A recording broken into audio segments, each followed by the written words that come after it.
Spicy foods can help with weight loss because they contain capsaicin, a compound that has been shown to increase metabolism and reduce appetite.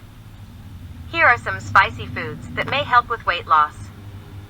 1. Cayenne pepper. This spice contains capsaicin and has been shown to help reduce appetite and increase metabolism. 2. Jalapeno peppers.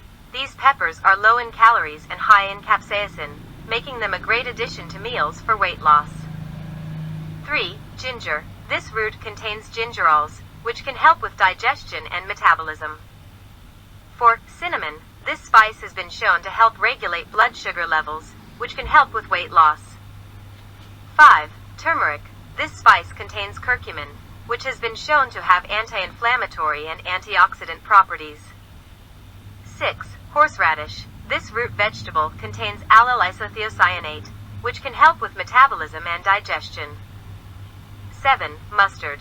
This condiment contains a compound called allyl isothiocyanate, which has been shown to increase metabolism. Remember that while adding spicy foods to your diet may help with weight loss, it's important to also focus on overall healthy eating habits and regular exercise for long-term weight management. Please like, comment and subscribe if you like this video.